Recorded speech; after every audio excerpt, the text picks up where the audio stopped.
Colonel Paul Moïse Diédhiou nous fait l'honneur de nous rejoindre sur le plateau de Réveil matinal des Sans-Voix. Je rappelle qu'il est le directeur adjoint des parcs nationaux moom mooy ganu Ndeye Adjikouna Dieye ci rubrique environnement. Colonel ñu ngi lay nuyu bu baax a baax di la ziar di la dalal ci émission bi la delloo ziar la nuyu yi. C'est vraiment un plaisir ñu ma bokkal plateau bi. plaisir la ñuy ama ak mbégte di la dalal ngir ñu waxtaanee lépp lu jëm ci wàllu environnement tey nag ñu jël comme sujet li nga xam ne moom moo di lac rose li nga xam ne nii nañu dafay perdre en tout cas toute sa splendeur. Exactement comme ni nga ko waxee Aïcha Diakhaté lac rose nag gis nañ ne ci weeru août bi ñu weesu ba léegi nag daanaka rosatul comme ni ñu ko daan nemmeekoo ba tax na nag lu bëri jur na ci ay gàllankoor lu ci mel ni ay xëy yoo xamante ne naax nañ ci saay lu ci mel ni ay magasin artisan yoo xamante ne ba tey ñu ngi ci biir ndox bi ak yeneen i conséquences yoo xamante ni ñu ngi koy nemmeeku ci alentour lac bi léegi nag ak colonel dinañ dikk ak ci facteurs yi nga xamante ni mën na indi ay leeral ci li nga xamante ni moo ko waral ak solution yi nga xamante ni nguur gi bëgg na ko tëral ngir rek lac Redd Ba daal di retrouver son charme. mu ngoog looloo tax sax ñu daal di koy dalal colonel ci pàcc bile di rubrique environnement. sa xam-xam nag màcc bu baax a baax ci fànn wile ndax yow yaa jiite parc yaa nekk directeur adjoint bu parc nationaux tey ñu gis ne que xar-xaru kanam li nga xam ne moom moo di lac rose dafa daal di nax saay tey loolu moom moo tax ki nga xam ne moom moo di Ndeye Adjikouna Dieye bëgg a yaatal waxtaan bi waaye ñu ngi may wax ne que sa élément ngi yomb na ngir mën a door liggéey laata ñuy dooree waxtaan bi rek dañuy daal di dem ànd seetaan benn élément boo xamante ni dem nañ ak équipe bi ma àndaloon def ko foofee ci lac rose disponible. waaw fii da daan dox mais instant yi moom doxatul parce que lac bi bu ngeen gisee ni jamono yi nii da daan fekk mu rose ay instant yi da ngay fekk lac bi mënoo ko xàmmee sax parce que dafa noir nga dégg lac bu rose bëriwul wala fii rek nga ko daan déggee mais nga ñëw tamit gisoo ko day niru leneen quoi. Bah avant amoon nañu ay visite mais pour le moment léegi amatuñu visite on n'a plus rien waaw on est cadavre franchement ñu nag cadavre bi ñu sànni fee ñu nag ñoom ñoo yëpp tu vois parce que ndox bi ñëw na yàqal nañu fii tu vois avant resto bi fii la woon waaye gis nga ndox la cuisine bi fii la on a tout perdu dañu obligé déménager pour yéeg ci kaw comprendre nga loolu yëpp dañ ko yàqule. daanaka liggéey bi comme ay mag lañ comme li xale yi mën a liggéey ñun dootuñ ko mën a liggéey comme da ngay taxaw ci weñ yoo xam ne day mat 1m40 wala 1m35 wala ba ci 1m50 sax bu loolu xam nga mag du ko mën loolu xale yee koy mën waaye du mag a koy mën loolu tax ma ne liggéeyatuñu. kon daal lu ci ëpp da ngeen di ñëw rek xëy toog xoolanteeg ndox mi yenn saa yi nga dem ci tool yi wala nga ut xor tuuti waaye bu dul loolu daanaka liggéey amatu fi moom. waaw voilà dañoo obligé dem ci nii di rado ay coquillages di xaar bu ñu gisee client bu ku bëgg maanaam kuy sëkk ak sa buntu kër ak sa yooyu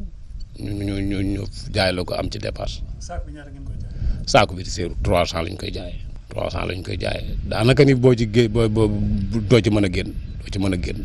daal moom nañ ñu dimbali rek sunu lac rose. waaw gouvernement am na ñu fi jot a jaar parce que amul suite tamit parce que waxu gouvernement moom politiciens yi dañuy ñëw fii naan la lii ak lii xam nga jéem a xam mais bu ñu xamee ba pare mënoo xam dañuy dem toog seen rukk wala bon jàppale wuñu daal dëgg yàlla jàppale wuñu te parce que fii tamit bu ngeen gisee bëri ay emploi instant fii da nga daan jël ay 15 personnes 20 personnes wala plus de 100 personnes ci lac rose mais instant bi da ngay obligé wàññi sa personnel pour nga mën a fay ñenn ñi. réalisé au lac rose Ndeye Adjikouna Dieye ñu la ciy jaajëfal bu baax. waaw ci liggéey bu am solo bi. ma ciy jaajëfal bu baax équipe bi nga xamante ne moom laa àndaloon di Ibou Guèye Babacar Diouf Moussa Sène ak kii la di Malick Thiam ginnaaw bi ma nuyoo colonel nag maa ngi koy laaj ana lekk lan la ñu mën a jàpp ni moo waral ba lac bi tey ji kenn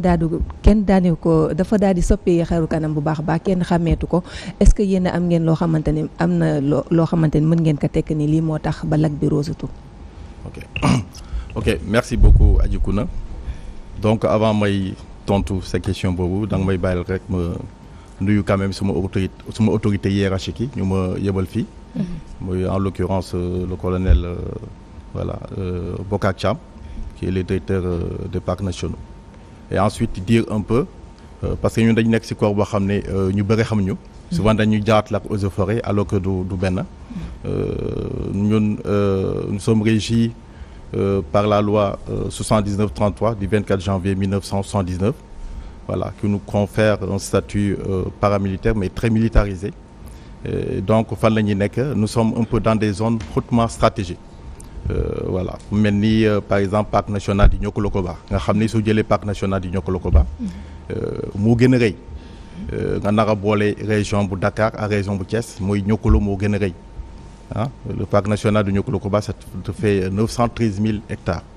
Voilà ñu nekk au niveau aussi de la base Casamance nga xam ne parc national de la base Casamance mu ngi entre le Sénégal et la Guinée Bissau Niokolo bu ma jógee wax léegi mu ngi à cheval entre la Guinée Conakry effectivement une partie de la Gambie et aussi le Mali qui n'est pas très loin ñi ñëw ñu nekk au parc national des oiseaux du Djoudj nga xam ne entre Sénégal ak Mauritanie la nga ñëw nga jël delta du Saloum nga xam ni entre Sénégal ak Gambie la donc ñu ngi ci ay positions stratégiques hautement stratégiques et nous suñu fonction mooy maanaam on est dépositaire de la politique de l'État en matière de la conservation de la biodiversité. Voilà donc et aussi on est point focal Ramsar mooy maanaam ñoo nekk point focal au niveau national pour gérer effectivement les zones humides. Voilà donc par rapport à ça vous me donnez aussi en même temps l'occasion de saluer mes collègues qui sont effectivement très loin des zones périurbaines nga xam ne ñu ngi ci biir àll bi ku mel ni Damantan ku mel ni Oubachi ñu mel ni Bettenty ah ñu mel ni Bagadaji ñu mel ni Crocodile au niveau du Djoudj ah donc dafa doon ay nit ñoo xam ne ay jàmbaar lañu ñu ngi joxe seen yitte et ci conservation de la du patrimoine autant pour moi naturel du pays. Donc pour ñëw ci question bi nga ma posé léegi lu tax ba lac bi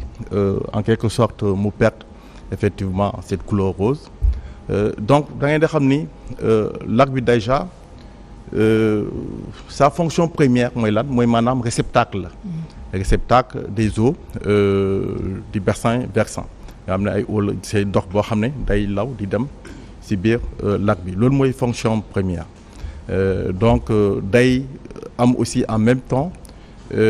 effectivement une infiltration souterraine nga xam ne moom moo koy linké ak géej gi moom mooy tax aussi teneur en sel bi gën a am doole ah donc ça c'est le facteur naturel et c'est normal mais ensuite da ngeen xam ni en amont dafa am une urbanisation forte ah moom mooy tax c'est ça maintenant l'aspect artificiel qui fait qu'il y a une urbanisation qui est très forte nga xam ne ay zones humides yoo xam ne kenn nag foo nekk nit ñi dañ fa dëkk ah c'est des zones non aedificantes tax na ba ndox boobu dañ ko orienté ah si lac bi moom moo tax lu trop plein c'est-à-dire capacité bu lac bi naroon am amatu ko yaa vu donc dafa ëpp dafa jéggi deewu c'est-à-dire capacité boo xam ne moom la lac bi naroon jël si ndox dafa ëpp donc on est vraiment à une capacité très très très élevée ba tax na dafa am benn algue boo xam ne micro-algue la bu ñu tuddee un peu je pense le nom scientifique c'est le Donaliena salina moom mooy algue boo xam ne avec l'effet effectivement de parce que dafa doon algue boo xam ne avec la teneur en sel pour mu mun a protéger wu day sécréter ay pigments moom mooy tax effectivement mooy joxe cette couleur rouge bi loolu mais loolu bala muy am il faut nga xam ne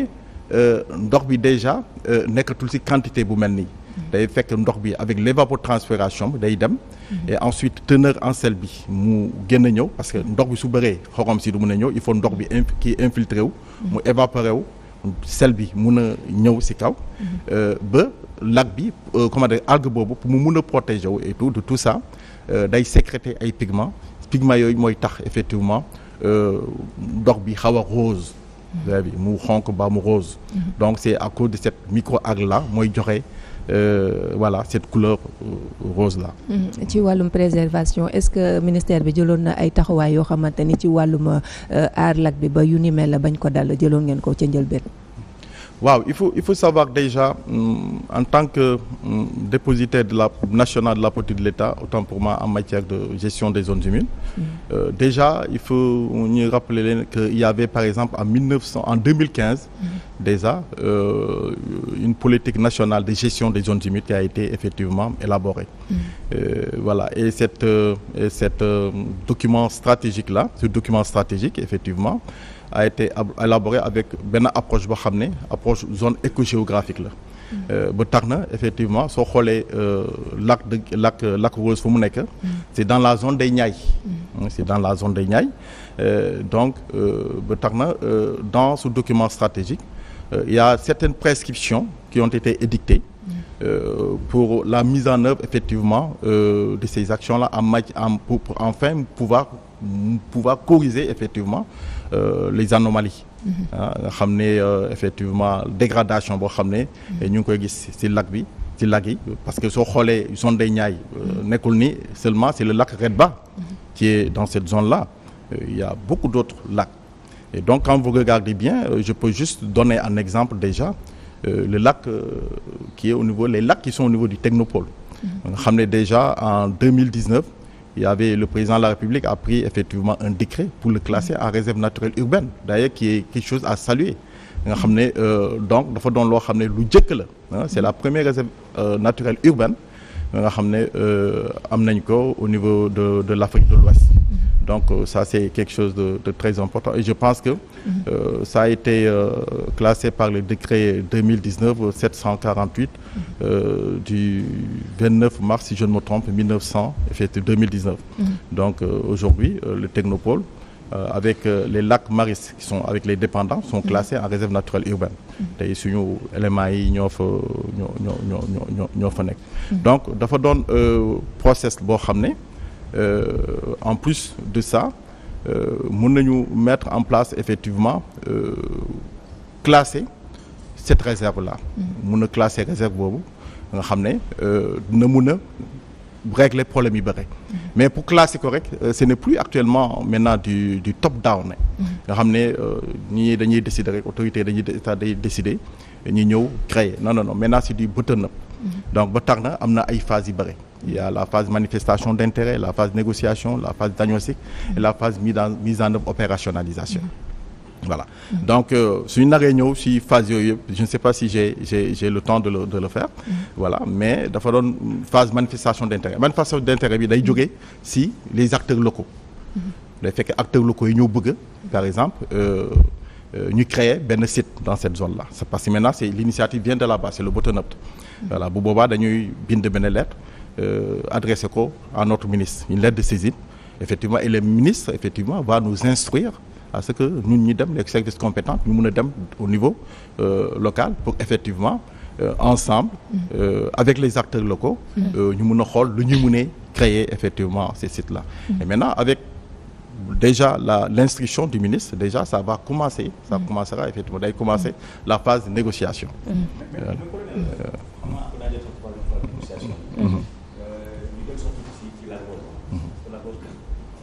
ñu fa bëri tànk lañu parce que dañ fay dem lu bare Lac Rose effectivement bu ñu waxante dëgg dafa menacé wu mais dafa am lu ma fa seetlu te ñu gis na ne actuellement ni mooy menace bi gën a garab mooy léegi dafa mel ni que population bi léegi dañoo utiliser Lac Rose di fa dëkk si maanaam kër yi te dafa mel ni que kër yi maanaam nit ñi ñu ngi jóge ci banlieue bi ñëw utili Lac Rose di fa dëkk si parce que boo fa demee actuellement nii lotissement yi dafa dem ba takkaloo Lac Rose avec le problème foncier mais ma gis ne est-ce que ay état bi surtout yéen jël ngeen ay dispositions yoo xam ne nii da ngeen mën a fexe ba aar Lac Rose ba habitation yi dafa mën a yegg si parce que waa kon dis tamit Lac Rose effectivement menacé na bokk na ci li ko menacé mooy habitation yi voilà justement mooy loolu laa doon wax ni déjà pour le process parce que au fait aujourd'hui Lac Rose dafa laaj ñu classé ko et je pense qu'il y a la manifestation même d'intérêt des autorités de ce pays pour ñu jéem a classer lac bi mais gis nga ni tu conviendras même avec moi que Lac Rose soo xoolee du benn acteur moo fa nekk il y a beaucoup d'acteurs et qui ont des intérêts divergents donc c'est en rapport avec les services écosystémiques nga xam ne lac bi daf koy jouer qui sont effectivement les services de régulation les services de soutien les services de récréation et culturelle et j'en passe vous avez vu donc day tax effectivement acteurs yi dañuy bëre am na ñoo xam ne dañuy exploiter xorom si am na ñoo xam ne c'est des acteurs écotouristiques soo xoolee bu baax da ngay gis ni il y a des acteurs qui sont là qui s'activent autour de l'artisanat vous avez vu donc am na ay acteurs yu bëri vous avez vu et donc ñooñu ñoo xam ne dañuy ñëw effectivement di dëkk si foofu effectivement c'est les services là que offre ce lac qui les amène vers cette zone là donc tey lu ñu waral ñun mooy maanaam avec tous ces acteurs parce que on n'exclut personne parce que l'approche que nous avons ñun suñu approche mooy c'est une approche inclusive et participative acteurs yooyu yëpp lañ leen di boole effectivement ñu mun a xool lu ñu mun a aaree effectivement gox boobu parce que déjà ce seront les premiers bénéficiaires parce que ñoom ñoo fa dëkk vous avez vu et aussi donc soo xoolee les activités socio-économiques les activités économiques yoo xam ne dañ ko fay def si ces acteurs là donc ils ont intérêt effectivement à ce que ce lac là soit protégé. parce que par rapport à ces secteurs là parce que boo xoolee daaw seen liggéey dafa menacé wu maanaam daaw si hivernage bi ndaxte ndox bi ñu ne moom moo doon bàyyeekoo ca Tëngéej jàpp côté Gorom ak ñoom seen moom moo doon maanaam moo dem ba bënn yoon wi dugg ci Lac Rose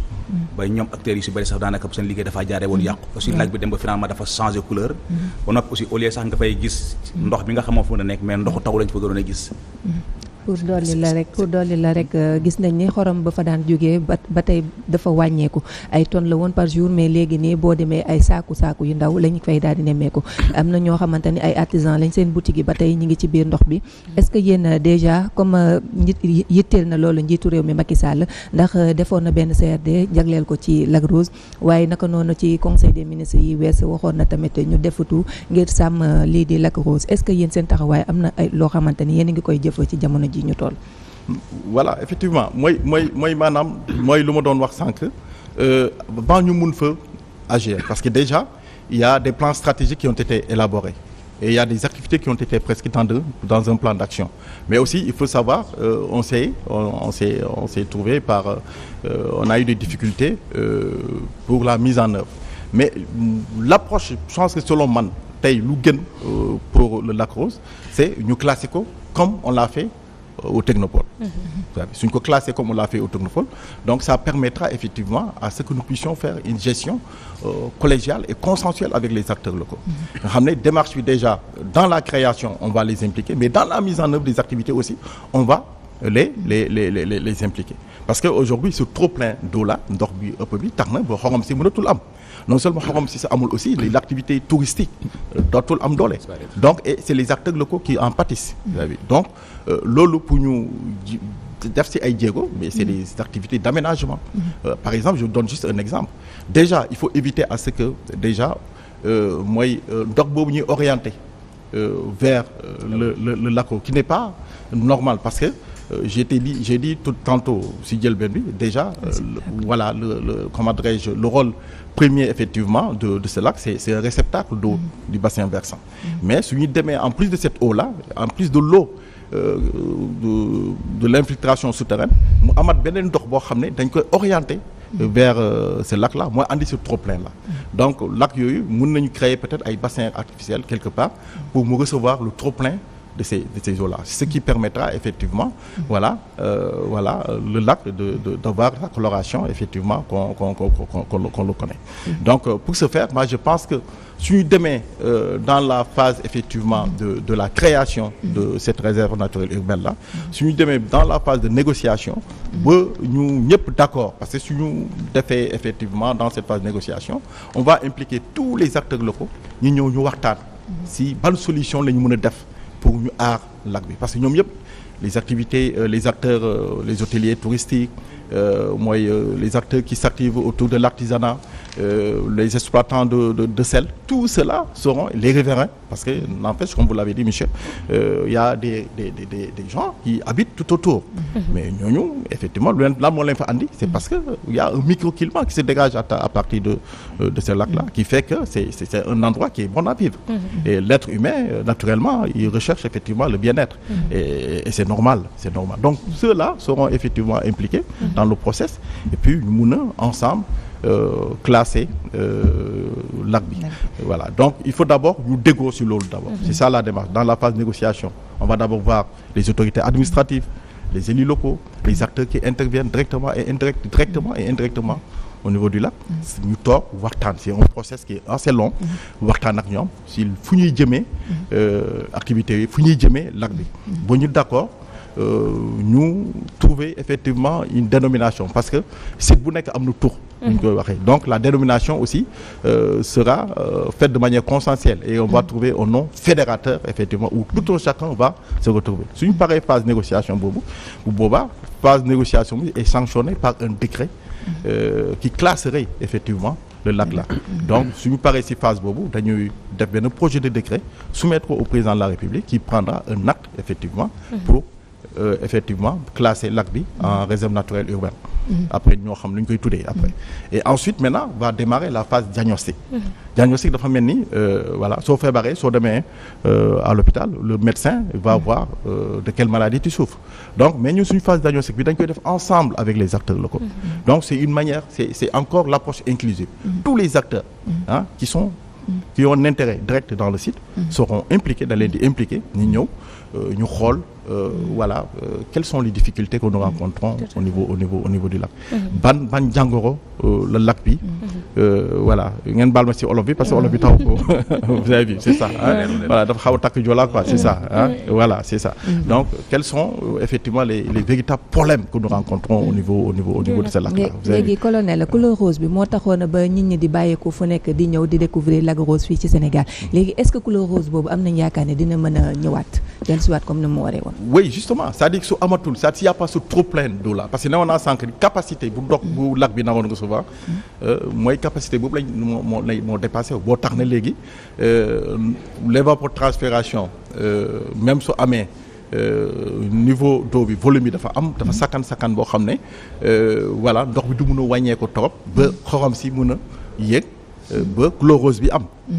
vous avez parce qu'il y a cet effet d'entraînement. Il y a aussi l'effet de délusion, c'est-à-dire le trop-plein a créé effectivement ndox bi dafa dilué wu. ba tax na maintenant voilà c'est devenu effectivement l'eau est devenue très douce effectivement. algue bi dee ay recherches scientifiques wane na ni mën na dundaat. Voilà, tout à fait. C'est-à-dire, mais loolu yëpp c'est dans la phase effectivement la dernière phase, la phase mise en œuvre et opérationnalisation. Maintenant, on mettra en place des organes de gouvernance. On mettra dans les organes de gouvernance, il y a un comité consultatif scientifique et technique qui sera effectivement composé de chercheurs, de scientifiques, voilà, qui viendront effectivement dans le cadre de la recherche nous aider effectivement, voilà, à trouver des solutions, mais des solutions vraiment durables, voilà, pour régler ce problème-là. En tout cas, Adjikouna, lac rose moom c'est tellement large, c'est tellement large et puis mën nañu ko jël ay pàcc de l'exploitation du sel à la vente, problème foncier mu ngi lac rose, lu jëm aussi ci structuration bi ak environnement bi muy dégradé woo ba ci ndox mi qualité de l'air aussi du lac rose armée bi aussi fa lañu wàcc parent voilà vraiment ak aussi activité sportive yi ñuy def foofu noonu je pense que tourisme bi surtout dafa menacé parce que nombre de touristes par jour bi dafa fortement baissé te sax liñ naan li duuf si nag bi xajul ci cin bi inchallah dinañ amaat plaisir indiwaat fii colonel mu gën a faram-fàcce ci lac bi colonel ñu ngi lay jaajëfal en tout cas colonel kontaan nañ trop bég loolu si sa teewaay ci plateau bi nga indi ay contribution yu am solo jëmale ko ci sa liggéey jaajëfal la bu baax a baax. Ok, c'est moi qui vous remercie. Merci beaucoup pour l'invitation. Effectivement, voilà, merci. Non, ça, nous, on est habitués, moom. On est habitués, voilà, c'est ça, effectivement. jaajëfal la ba yow tamit ñu ngi lay jaajëfal Adjikouna Dieye. waaw Aïcha Diakhaté man tamit maa ngi lay jaajëfal bu baax di jaajëfal ñi ma bokkal plateau bi ñëpp tey ji di am mbégte nag bokk ci plateau le réveil des sans voix tey lii lañ fi indi woon muy lac rose bu beneen yoon incha allah dinañ leen indil yeneen xibaar yu ñeel alam gi. jaajëf ay Ndeye Adjikouna Dieye jàppale ne tous les vendredis moom ngeen di am mu leen di accompagner ci rubrique environnement tey nekkoon premier numéro di espérer que vendredi bu jot dina indi ay sujets yu am solo yi jaajëfal bu baax a baax colonel bi nga xam ne tey moom moo ñu seesi woon gunge ñu ci rubrique bi noonu la ñuy jàllee rek très rapidement daal di seeti la chronique du jour.